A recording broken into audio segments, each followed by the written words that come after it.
तो चलो, तो दोस्तों मैं आज आपको बताने वाला हूँ कि मेरे पास पहले कौन सी गाड़ी थी और अभी मैं अवेंजर चलाता हूँ, ये तो आपने देख ही लिया है। तो मेरी पुरानी वाली गाड़ी के बारे में थोड़ी सी बात हो जाए। मेरे पास पहले बुलेट की स्टैंडर्ड बुलेट 500 हुआ करती थी। वो मैंने ली थी करीब 2017 की शुरुआत में, जनवरी में ली थी मैंने। और लगभग एक साल चला के मैंने उसको 2017 के एंड में बेच दिया। तो मैं आपको आज वही बताने वाला हूँ कि वो गाड़ी मैंने क्यों बेच दी। पहले तो आज शाम का मौसम अच्छा है, तो थोड़ा सा राइड का आनंद उठाया जाए और कहीं पहुंच के बात करते हैं फिर आराम से।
फंस गए हम लोग पूरी तरह से। बारिश में लेके जाएंगे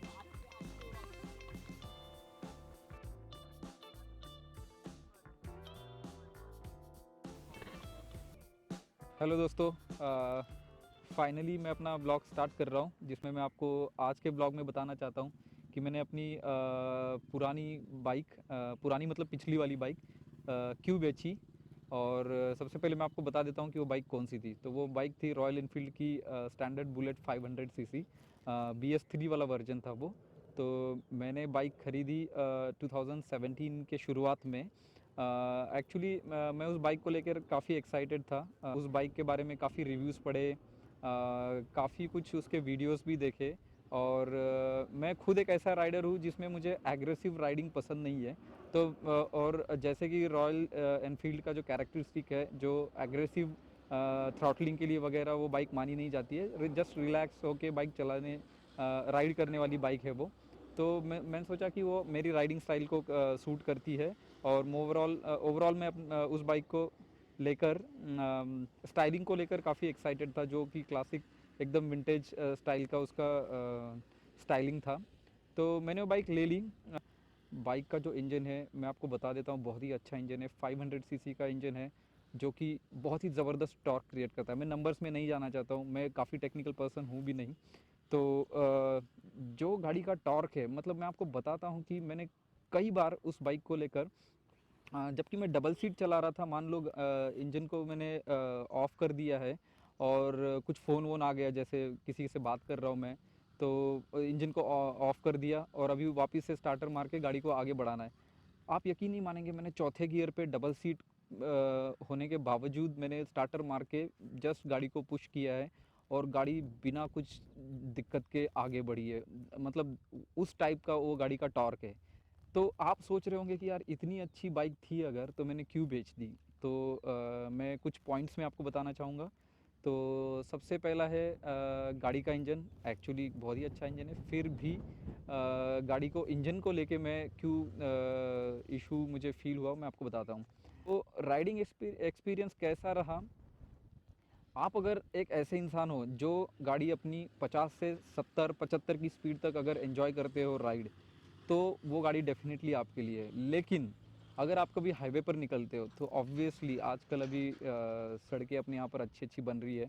तो अगर और आप अगर लॉन्ग टूर कर रहे हो, जैसे मेरा नेटिव प्लेस यहाँ से 250-300 किलोमीटर है पूना से, तो अगर मैं वहाँ जाना चाहता हूँ तो यार मैं 50-60 की स्पीड को मेंटेन करके 6 घंटे में वहाँ नहीं पहुँचना चाहूँगा। मैं चाहूँगा कि मैं ऑलमोस्ट 1 घंटे में, अगर मान लो मैं 80-90 की स्पीड या 100 की स्पीड अगर मैं मेंटेन करता हूँ, तो मैं एटलीस्ट 4 घंटे में पहुँच जाऊँगा। तो ऐसा नहीं होता है। तो उस गाड़ी को लेकर आप अगर हाईवे पे निकलते हो, 80 के आगे उस इंजन में जो वाइब्रेशन स्टार्ट हो जाती है, ओ माय गॉड, आप यकीन नहीं मानेंगे उस वाइब्रेशन को लेकर। मतलब आपका हैंडल एकदम वाइब्रेट करना शुरू कर देता है। आपने अगर गाड़ी में दूसरा बम्पर लगाया हुआ है, जैसे जो लेग गार्ड होता है वो अगर लगाया हुआ है, वो भी वाइब्रेट करना शुरू कर देता है।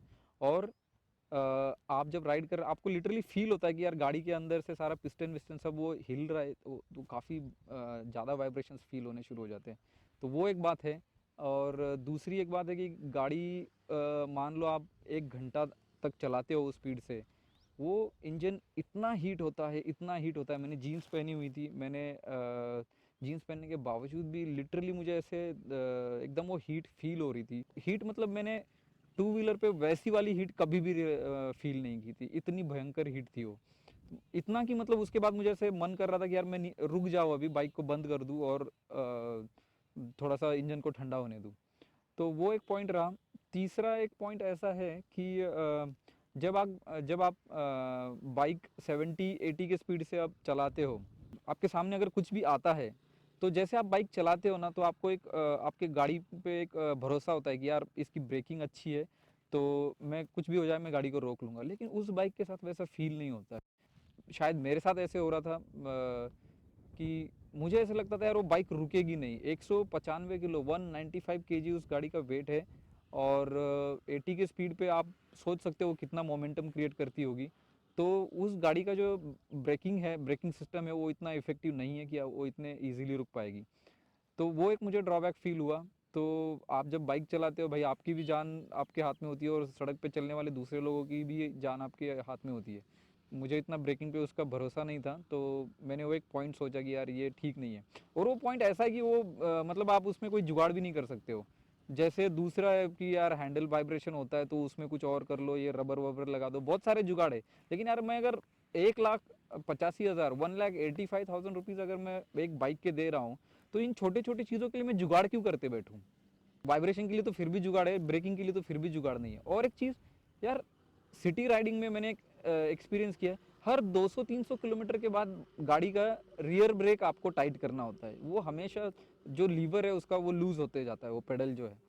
तो पता नहीं उसमें मतलब वो गाड़ी हमेशा अटेंशन मांगती है। तो दोस्तों बुलेट 500 में मुझे और एक प्रॉब्लम फेस हुआ। बाइक का सस्पेंशन बहुत ही पुअर क्वालिटी का है, जो कि आप छोटे छोटे बम्प्स में भी अगर जाओगे, रोड पे जो भी छोटे छोटे खड्डे होते हैं उनमें से अगर आपकी बाइक जाती है तो काफ़ी झटका आपके टेल बोन में स्पेशली लगता है उसका, क्योंकि उस सस्पेंशन में जो स्प्रिंग है वो काफ़ी टफ है और नॉन एडजस्टेबल है, इसलिए उसमें जो सस्पेंशन पावर है वो काफ़ी कम है। तो मुझे वो एक ड्रॉबैक फील हुआ। फिर मैंने डिसाइड किया कि यार ये लॉन्ग टर्म के लिए ठीक नहीं होगा।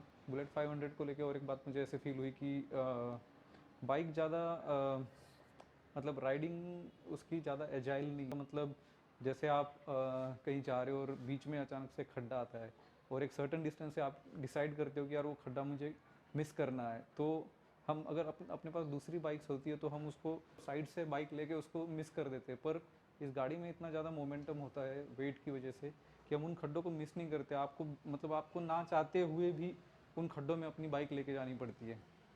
तो वो एक ड्रॉबैक मुझे फील हुआ। तो जितने पॉइंट्स मैंने आपको बताए हैं अभी तक, उन सब पॉइंट्स को लेके मैंने मतलब ना चाहते हुए भी मुझे एक डिसीजन लेना पड़ा कि लॉन्ग लॉन्ग टर्म के लिए मैं एक बाइक नहीं यूज़ कर पाऊँगा। तो फाइनली मैंने डिसीजन ले लिया कि बुलेट 500 मेरे लिए सही नहीं है और मैंने इसको बेचने का डिसीजन लिया। इन सारे पॉइंट्स को लेके मुझे ये फील हुआ कि बुलेट 500 वैल्यू फॉर मनी नहीं लगी मुझे। जितने पैसे मैंने खर्च किए बाइक के लिए, मतलब उस उतने पैसे देके उस बाइक का उतना वो फील नहीं आ रहा था कि यार मैंने 1,85,000 की बाइक खरीदी है। तो यस, अभी तक मैंने आपको जितने भी पॉइंट्स बताए हैं तो वापस मैं उनको एक बार दिखा देता हूँ।